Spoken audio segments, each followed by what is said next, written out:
चलिए फिर, तो देखिए अपन है ना सारे कॉन्सेप्ट देख चुके हैं और 7 क्वेश्चन अपन कर चुके हैं। अभी अपन करने वाले हैं आईसीआई का जो मॉड्यूल है ना, क्वेश्चन अभी आपका नया मॉड्यूल आया है, न्यू मॉड्यूल आया, चेंज हुई है एक्स्ट्रा क्वेश्चन, इसलिए अपने को इसको भी देखना। तो सारे कॉन्सेप्ट तो क्लियर है तुम्हारे बराबर ना। जैसे यहाँ पे बताया कि AS9 में क्या क्या चीज़ें आती है, किसके ऊपर एप्लीकेबल होता है, किसके ऊपर नहीं होता है। ठीक है, उसके बाद ये 3 चीज़ों के बारे में बात करता है। पहला सेल ऑफ गुड्स, दूसरा सर्विस और तीसरा ये अदर आइटम जो है अपने 3। अब जैसे इसने बताया भी है, एग्जाम्पल कुछ दिए देख लेते हैं। Entity XY sell a machine being used at a factory at a price of 2 lakh. The carrying value of the machine is 1.8 lakh. The sale of the machine does not increase the revenue of XY, but an example of capital receipt since transaction does not take the place in the normal course of the business.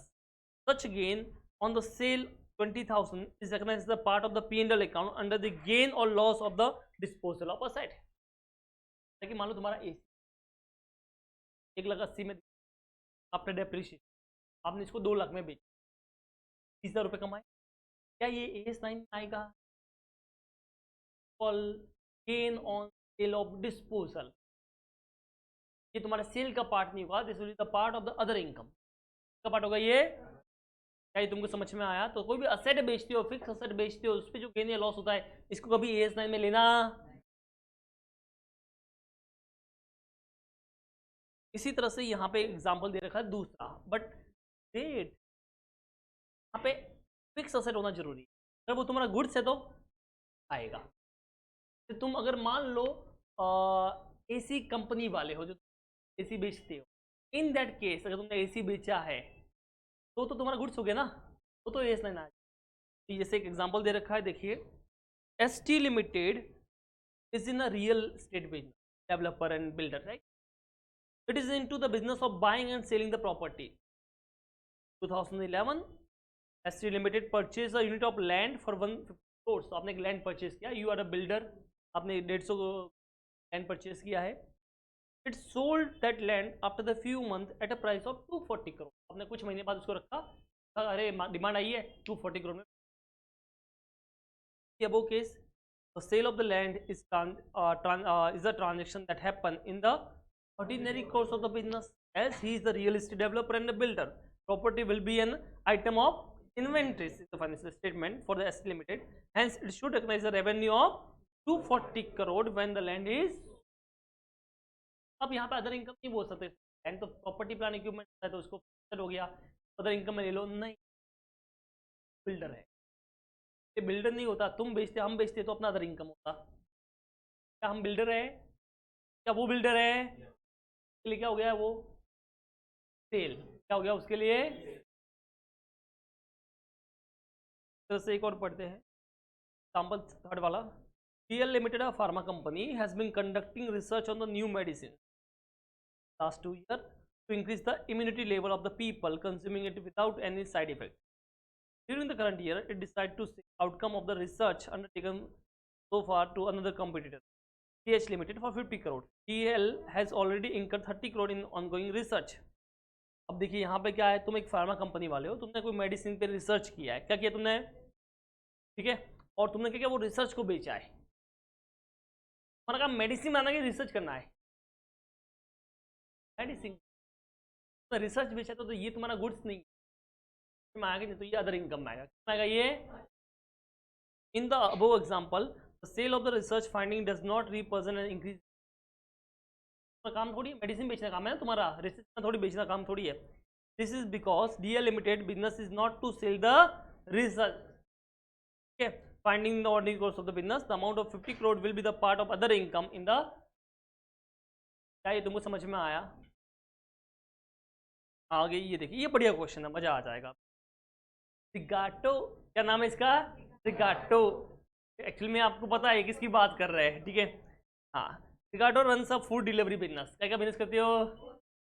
हाँ, as per the arrangement Zigato allow customer to order food from local restaurant and is responsible for the delivery of the food within the stipulated time. तो आप उसके app पे जाके क्या कर सकते हो, फूड ऑर्डर कर सकते हो, और वो बंदा क्या करेगा, जो रेस्टोरेंट है वहाँ से डिलीवरी लेगा और फिर तुमको दे।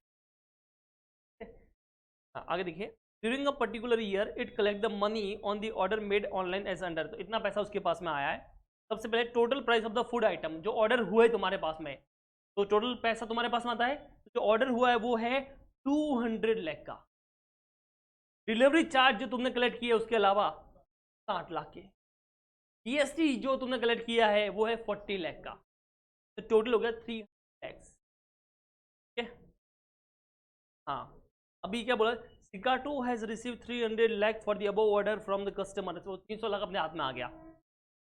And the order were delivered to the customer in time। तो डिलीवरी भी करती। How much revenue should be recognized by the restaurant? How much the revenue should be recognized by the Zigato? आपको बताना कितना रेस्टोरेंट रेवेन्यू बुक करेगा, कितना Zigato करेगा। तुम बताओ। जो कंपनी जिस जो Zigato है उसको कितना रेवेन्यू बुक करेगा? 40, 300, 60। क्यों? कि वो तो डिलीवरी कर रहा है ना, एट दी में उसका रेस्पॉन्सिबिलिटी काम का है डिलीवरी करना। वो तो सिर्फ डिलीवरी चार्जेस को अपना सेल बताएगा। रेस्टोरेंट के लिए कौन क्या इतना इनकम होगा? 200। रेस्टोरेंट के लिए 200 का इनकम है। जोमेटो के लिए 60 का है। Zigato, जोमेटो नहीं बोलते। और जीएसटी जो होता है वो तो एक्चुअली गवर्नमेंट को पे करना पड़ता है। आपने कलेक्ट किया फिर इसको पे करना पड़ेगा। आप जीएसटी पढ़ोगे तो इसको आप रेवेन्यू बुक नहीं कर सकते, वो तो लायबिलिटी है, तुमको पे करना पड़ेगा गवर्नमेंट को। ठीक है, आंसर पढ़ लेते हैं। पहले तो समझाया कि रिस्क एंड रिवॉर्ड जो होता है वो किसके साथ में क्या है, वो छोड़ो, अपन यहाँ से पढ़ते हैं direct. The restaurant undertake the principal responsibility to the prepare the food and ensure its quality. Zigato on another hand is only responsible to delivery of the food. Thus the Zigato is acting as an agent. Hence it can only recognize the revenue related to this activity which it does not in the ordinary course of the business. The revenue for the Zigato therefore is 60 lakh। भैया Zigato का जो revenue है वो सिर्फ 60 लाख है। Whereas the revenue for the restaurant will be 200 lakh। Revenue जो है उसका रेस्टोरेंट का उसका सेल 200 है। It may be noted that the GST of the 40 lakh is the liability payable to the government party. तो अपन रेवेन्यू ये तुमको सब डाउट है। Example number, trip deal is a website that allow people to book airlines ticket. Company मान लो make my India, नहीं make my trip, हाँ तो मेक माई ट्रिप वाले तुम वेबसाइट हो बराबर ना, जहाँ से तुम एयरलाइंस की टिकट बुक कर सकते। As a part of the business it agree to buy 100 ticket from airlines on a particular date. तो वो क्या करती है, वो एयरलाइन से टिकट परचेज करती है और तुम्हारे नाम पे दे देती है। एंड रीसेल दूस टिकट टू द कस्टमर। तो वो जेट एयरवेज से लेगी और तुमको बेच देती है, ऐसा करती है। However trip deal bear the loss for any unsold ticket. अब मान लो उसने 100 टिकट लिए, कस्टमर 80 के ही आए, तो 20 तो उनके कितना लॉस हो गया, तो वो लॉस उनका हो जाएगा। In the above example the risk and reward related to the ticket are borne by the trip deal. तो उसकी लॉस है। Hence the sales made for the ticket will be fully recognized as a part of its revenue। तो पूरा revenue book करना पड़ेगा। Any unsold ticket जो है वो उसका लॉस माना जाएगा। यहाँ पे वो एजेंट का काम नहीं कर, समझ में आया? यहाँ पे वो पर्टिकुलर एयरलाइन से टिकट परचेज कर रहा है और तुमको बेच रहा है। अगर वो तुम्हारा टिकट जो है ना वो परचेज डायरेक्ट एयरलाइन से हो रहा है, वो तो सिर्फ एक प्लेटफॉर्म प्रोवाइड कर रहा है, मतलब वेबसाइट प्रोवाइड कर रहा है, तो अलग बात होती है, तो सिर्फ कमीशन इनकम होता है, रेवेन्यू बुक नहीं होता। बट क्या यहाँ पे वो एज ए कमीशन एजेंट काम कर रहा है कि वो परचेज करके सेल कर रहा है? आया कि नहीं है? आगे बढ़ते हैं।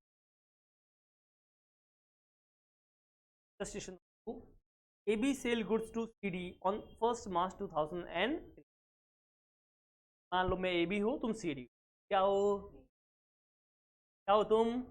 CD। मैं कौन हूँ? मैं तुमको गुड्स बेचता हूँ 1 मार्च 2000। तुम जो हो CD is having significant cash flow issues. तुम्हारे पास पैसा सिंस लास्ट फ्यू महीने से तुम गरीबी में जी रहे हो। However it is trying to raise funding तो bank loan to be able to run the its operation. तुम बैंक के पास जा रहे हो, पैसा लेने ट्राई कर रहे हो, भाई लोन दे दो हम जी लेंगे ऐसा। On 5 May 2011 CD is able to seek the funding. Finally 5 मई को तुमको लोन मिला and is expected to be able to pay the goods in future. और तुम बोलते भाई अब लोन मिला तो हम फ्यूचर में आपको पेमेंट कर लेंगे, कोई दिक्कत की बात नहीं है। At the time of sale It is difficult for AB to ascertain whether it will be able to collect the amount from CD due to poor financial condition. पर मैं तो गुड्स आज बेच रहा हूँ ना 1 मार्च को, तो मुझे पता है तू तो गरीब है, तू पैसा देगा कि नहीं देगा वो मुझे पता। इसको कैसे रिकॉर्ड करेंगे? और क्या आपको 1 मार्च को सेल बुक करना चाहिए? अभी कलेक्टिबिलिटी जो है वो अनसर्टेन, तो जब तुम सेल करे तभी तुमको पता है कि भाई साहब पैसा शायद ही मिलेगा, तो आपको रिकॉर्ड नहीं करना है तब तक जब तक वो कंफर्म नहीं होता। हाँ, तुम 1 मई को कर सकते हो, बट 5 मई को कर सकते हो, बस 1 मार्च को तो तुमको बुक करना ही नहीं है। इन the above case AB limited should not recognize any revenue on 1st March and until that uncertainty is recovery is clear. Hence the revenue can only be recognized by AB Limited on 5th May, जब पता चला तुम्हारे पास पैसा आ गया है। The inventory transfer to CD Limited that is the required to be shown in as a own inventory link with, तो मान लो मैंने तुमको गुड्स दे दिया है बाय चांस, तो जो गुड्स होगा वो मैं ऐसा मानूंगा कि वो कस्टमर के पास है, मेरा गुड्स किसके पास है, चाहिए तुमको थोड़ा सा चेंज कर। AB sell goods to the CD on 1st Jan 2011 2 lakh. After the sale was made, CD is having significant cash flow. तो सेल से पहले तुम गरीब थे क्या, सेल के बाद गरीब हुए? अभी तो मैं रेवेन्यू बुक कर लेगा ना, क्योंकि जब मैंने सेल किया होगा तब तो मुझे पता है तुम अमीर हो, तो बाद तुम गरीब हुए। समझ में आया? It is trying to raise funding through the bank loan to be able to run its operation, however is unable to, ठीक है, do so and has gone under the liquidation of 15 March 2011. तो तुमको पैसा नहीं मिला तो 15 मार्च को तुम बंद करने जा रहे हो। At the time of sale, there was no reason for AB to believe that it will not able to collect the amount from CD. जब सेल किया था तब पता था बढ़िया बंदा है, कोई रीजन था नहीं। अब कैसे करेंगे? क्या सेल को बाद में बुक करेंगे या अभी करेंगे? अभी। सेल को आपको उसी दिन पे बुक करना जब सेल हुआ 1 जैन को। समझ में आया? फिर जब वो कंपनी बंद होगी तब उसको एज अ बैड डेट क्या बुक करेंगे? यहाँ पे देखिए, in the above case at the time of sale it was not unreasonable for the AB to expect the ultimate collection from the CD, therefore AB should recognize the revenue of 2 lakh on 1st Jan 2011 and recognize the receivable for the same amount. Later, since CD went into liquidation, AB should write off the receivable and the book as a loss. देखो आप क्या entry पास करोगे 1 तारीख को, cell की entry normal, क्या cash मिला है कि मिलना बाकी है? बाकी है, तो ये क्रेडिट सेल हो गया। तो क्रेडिट सेल की एंट्री होती है कि ये जो कंपनी का नाम है, यहाँ पे नाम है CD account debit to sales. अगर इसको मैं थोड़ा इज्जत दे के बोलूँ तो ऐसा अपन इसको बोलते हैं रिसीवेबल। क्या बोलते हैं? तो CD को रिसीवेबल बोल देंगे, और ये टू सेल लास्ट में P&L अकाउंट में ट्रांसफर होगा तो उसको टू रेवेन्यू बोलते हैं। एट दी एंड में बात वही है। ICA ने क्या एंट्री की है? देखो, CD account debit to revenue, revenue मतलब वो सेल ही। एंट्री क्या होगी? CD account debit to revenue यानी सेल्स, ठीक है, 2 लाख का। फिर 15 मार्च को उसने मना किया तो क्या होगा? Bad debts. बैड डेब्ट्स की एंट्री होती है, बैड डेब्ट्स टू कस्टमर। यहाँ पे क्या एंट्री हुई? Bad debts account debit to CD। क्या ये तुमको समझ में आया? तो बात तो ये 2 मेथड होती है, एक प्रपोजल वाली, कंप्लीट सर्विस वाली, बराबर ना? ऑलरेडी बता चुका हूँ मैं। और फिर ये इंटरेस्ट रॉयल्टीज कब गया वो देख लो।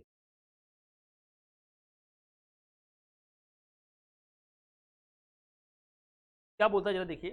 During the year ended 31 March 2011, ZX Enterprise has recognized 100 lakh on accrual basis come from dividend of unit of mutual fund held by it. तो आपने क्या किया है? 31 मार्च 2011 को 100 लाख का अक्रूअल बेसिस पे डिविडेंड बुक किया है।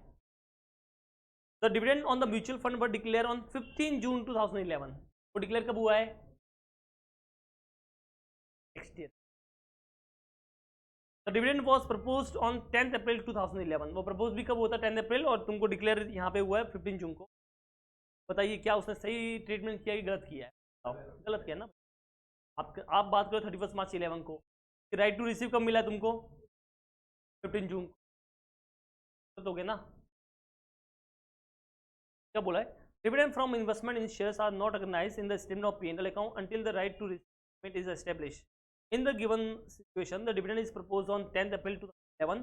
तो प्रपोज होने से फर्क नहीं पड़ता, प्रपोज हो तो कैंसिल भी हो सकता है। क्या होना चाहिए? Declare. File is declare on 15 June 2011। तो राइट टू रिसीव कब मिला है? तभी मिला कि अभी मिला है? अभी। The right to receive the payment dividend get to establish on 15 June 2011। The recognition of the 100 lakh on accrual basis in the financial year 10-11 is not correct. आप 10-11 इसको बुक नहीं कर सकते, आपको 11-12 में करना पड़ेगा। एज पर दी आया, डाउट है। Illustration number 5, Y Limited use certain resources of X Limited. In return, X Limited received 10 lakh and 15 lakh as a interest and royalties respective from Y Limited during the year 11-12. You are required to state whether and what basis this revenue can be recognized. तो आपने कुछ सामान use किया, उसके बदले तुमको ये मिलेगा, इंटरेस्ट मिलेगा, रॉयल्टीज मिलेगी। मुझे बताओ इंटरेस्ट जो होता है उसको कैसे आपको बुक करना चाहिए? टाइम बेसिस पे। तो इसने क्या बोला, देखो, interest on time proportion basis taking into the account of the amount outstanding, the rate जो भी एप्लीकेबल है उसके हिसाब से। Therefore, Y Limited should X Limited should recognize the interest revenue of 10 lakh. तो इंटरेस्ट बुक करना चाहिए 10 लाख रुपए का। रॉयल्टीज के बारे में क्या होता है, अक्रूवल बेसिस पे, तो यहाँ पे रॉयल्टी को भी बुक करना चाहिए क्योंकि काम तो कर लिया है, दोनों बुक होते हैं। बात क्या है, example number, XY Limited sell goods for 50 lakhs on 2011 to AB Limited. AB Limited is facing a storage capacity constant at their warehouse, तो उसके पास जगह कम है, तो AB Limited instruct XY Limited to hold the goods at XY Limited warehouse, तो बोलते हमारे पास ही रखो, जब मैं मांगूँ तब दे देना, and arrange for the delivery on 15 March 2011. However, all the risk and reward associated with the goods sold are deemed transferred to the, बताओ कब सेल बुक करना चाहिए आपको, 20 Feb को। तो 12 की रिक्वेस्ट पे हमने डिलीवरी डिले की ना, तो आपको 15 मार्च को बुक करना, आपको कब बुक करना है, 20। क्या ये तुमको समझ में? अब ये अप्रूवल वाला, Messrs XY sell goods worth 5 lakh on 30th March 2011 to Messrs FT under the sales on approval basis, बराबर है। Under the arrangement, FT can return the goods back to the XY within the next 3 months, कोई अपन देखा था वापस कर सकते। XY cannot reasonably determine whether FT will give the acceptance of goods before the expiry of 3 months. Under this circumstances क्या करना चाहिए, XY cannot recognize the revenue until the goods are accepted by the FT or completion of the 3 month, whichever is। आपको goods बेचा, अब दो चीज़ है, या तो आप मुझे हाँ बोल दो, या 3 महीने बाद मैं आपको आपसे लूँगा। तो तुमने मुझे पहले हाँ बोल दिया तो मैं पहले बुक करेगा, तो तुमने मुझे हाँ नहीं बोला, 3 महीने बाद मैं बुक कर लूँगा। हाँ, उससे पहले तुमने ना बोली तो बात अलग है। क्या ये तुमको समझ में आया? हो गया। Example number, on 1st Jan 2011, Messrs KJ sell goods to invoice value of 5 lakh to TH at the time of sale. Messrs KJ has agreed to repurchase these goods back from TH Limited at a price of 6। वही मैंने बताया था आपको, cell किया फिर repurchase कर रहे हो। सेल हुआ 5 लाख में और मैं लूँगा 6 लाख में, वो 1 लाख जो एक्स्ट्रा है वो किस चीज़ का होगा, इंटरेस्ट। समझ में आया कि नहीं आया?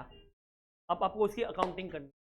आप मुझे बताइए, अगर मेरे पास वो, मान लो किसकी बुक्स में पूछा है, वो देखिए केजे मेरी बुक्स में, तो मैंने इसको पहले गुड्स दिया, सेल किया, तो मैं उसको सेल मानेगा तो लोन मान। जब मैंने इसको मोबाइल बेचा, मेरे पास पैसा आया तो bank account debit. To sale नहीं बोलना, टू लोन बोलना है। क्या बोलना? टू, देखो लोन फ्रॉम एच आपने लिख दिया। उसके बाद अब साल के एंड में मुझे इंटरेस्ट बुक करना पड़ेगा, तो मेरे लिए इंटरेस्ट नुकसान हो गया, तो interest account debit to loan, loan में ऐड हो जाएगा, तो 1 लाख रुपए ऐड हो गया। अब जब नेक्स्ट ईयर में जब मैं वापस परचेज करूंगा तो वो लोन का रीपेमेंट हो गया मेरी तरफ से, तो loan account debit to bank, 5 + 1 कितना हो गया, 6। इस तरह से आया आपको? तो डाउट है तो आप बोल सकते आगे। इसके बाद example number 8, in the year 11-12 XYZ supply goods on consignment basis to ABC a retail outlet but 10 lakh. तो आपने कंसाइनमेंट पे गुड्स भेजा है, किस पे भेजा है? As per the terms, ABC will only pay XYZ for the goods which are sold by them to the third party. Rest the goods can be returned back to the XYZ Limited, and ABC will not have any further liability for this good. During the year 11-12, ABC Limited has sold goods worth 5,50,000 only, and the rest of the goods are still laying in the store to get sold by next year. Advise XYZ Limited how much revenue it can be recognized. बताओ कितना revenue book करेगा? कितना उसने agent ने बेचा है, कितना बेचा है? 5,50,000 का, तो 5,50,000 का रेवेन्यू बुक। क्या ये तुमको समझ में आया? बाकी सब तो उसका स्टॉक में आएगा। ये चार्ट ऑलरेडी अपन पढ़ चुके हैं। सेल ऑफ गुड्स में क्या होता है, कब बुक करना है, सेल ऑफ सर्विस में क्या होता है, और प्लस लिमिट चार्ट उधर भी। हाँ, ये ऑलरेडी कर चुके हैं। वो प्राइस बढ़ा दी आपने, तो वो अगर सर्टेन होगा, अच्छे लोग हैं तो अपन बुक कर लेंगे, अगर सर्टेन नहीं तो फिर बुक करना नहीं है, ऑलरेडी अपन कर। लास्ट स्टेशन अपना number. A claim lodged with the railway in March 2011 for the loss of goods 2 lakh had been passed for the payment in March 2013 for 1 lakh 50. No entry was passed in the books of the company when the claim was lodged. Advise P Limited about the treatment of the following in the financial. बताओ आपने क्या हुआ, देखो आपने claim launch किया railway में, बराबर है। अब वो सामान गुम गया तो आपने क्लेम किया रेलवे के ऊपर, तो आपने क्लेम कितने का किया, 2 लाख का। पर तुमको पैसा कब मिला है उसका, मार्च में, 2 साल के बाद में। और कितना मिला, 1.5 लाख रुपया। तो आपने उसकी कोई एंट्री पास नहीं की। बताओ क्या करना है। तो एक्चुअली इसमें तुम्हारा AS9 और AS5 मिक्स का प्रायर पीरियड आइटम याद है। पहले मुझे क्या ये प्रायर पीरियड आइटम होगा, हाँ या ना। हम सेम क्वेश्चन AS5 में दे चुके हैं। क्या ये प्रायर पीरियड आइटम है, नहीं है। प्रायर पीरियड का मतलब होता है हर आइटम प्रीवियस ईयर की प्रायर पीरियड नहीं होती। मिस्टेक, एरर, ओमिशन होना जरूरी है। हमने मिस्टेक थोड़ी की थी कि नहीं की थी, नहीं की थी। बताओ क्या लग रहा है, क्या ये प्रायर पीरियड में आइटम है, नहीं। देखो AS9 क्या बोलता है, अल्टीमेट कलेक्शन मेड, ये तो सब ठीक है। यहाँ से देखिए आप लोग सीधा इन दिस केस, ठीक है, in this case it may be assume, in this case it may be assumed that the collectability of claim was not certain in the earlier period. This is support from the fact that only 1,50,000 were collected against the claim of 2 lakh. So this transaction cannot be taken as a prior period item. Hence receipt of 1,50,000 shall be recognized as a revenue. तो आपको उसको revenue book करना चाहिए in 31st March 2013 को। आगे क्या बोलता है, in the light of AS5 will not treat as a ordinary item. However AS5 stated when such item income और एक्सपेंस को अलग टाइप का होता है तो आप उसको सेपरेट डिस्क्लोज कर सकते हो। क्या हम इसको सेपरेट डिस्क्लोज कर सकते हैं, हाँ। बोलिए क्या ये तुमको समझ में आया, किसी को भी डाउट है तो आप बोल सकते, क्या तुमको डन हो गया। ये जो MCQ से तुम्हारा होमवर्क रहेंगे आप कर लेना, नहीं समझ में आया तो बाद में मैं करा दूंगा, ठीक है। ये क्वेश्चन है ऑलरेडी, ऐसा अपन देख, क्वेश्चन तुम देख लेना, कुछ डाउट रहे तो मुझे बता देना। बोलिए किसी को भी अभी डाउट है AS9 के बारे में तो आप बोल सकते हो। अपने सारे एग्जाम्पल, सारे इलस्ट्रेशन कर लिए हैं, ठीक है। ये ICI का न्यू मॉड्यूल है, उसमें तुम्हारा जो चैप्टर नंबर 8 है उसका पार्ट 2 है। Part 1 is your construction contract जो ऑलरेडी कर चुके हैं, पार्ट 2 इज रेवेन्यू। तो ये नया क्वेश्चन है, एग्जाम में हो सकता है कि अपने इतने सारे एग्जाम्पल देखे ना, उनका एक मिक्स क्वेश्चन बना दे। समझ में आया, आपको एक मिक्स क्वेश्चन दे सकता है जिसमें आपके बहुत सारी चीज़ें हो। इतने सारे एग्जाम्पल अपन देखे हैं, एग्जाम्पल नंबर 1 2 3, इनके सिंपल पॉइंट दे दिए कि असेट परचेज इतने में, असेट सोल्ड इतने में, ठीक है। एक बिल्डर है जिसने ये किया, ठीक है। इसने आपका है कि भाई आपने गुड्स परचेज किया फिर इसको रीसेल कर दिया। ये तो बड़ा क्वेश्चन बनता है, इस पर नहीं, छोटे छोटे जो एग्जाम्पल है ना इसके ऊपर आपको बड़ा क्वेश्चन 4 या 5 आइटम डाल दिए, ऐसे बोले तब बताओ क्या करना। तो आपको ये एग्जाम्पल भी पढ़ना है। क्या ये तुमको समझ में आया, पर थोड़ा सा कॉमन सेंस लगाओगे तो आई गेस आराम से हो जाएगा। इतना कुछ है, सब चीज़ें अपने नोट्स के ऊपर ही बेस है। तो अपने 2 पेज नोट के पढ़े, जो एग्जाम्पल पढ़े, सब उसके ऊपर बेस है कि नहीं है, हाँ।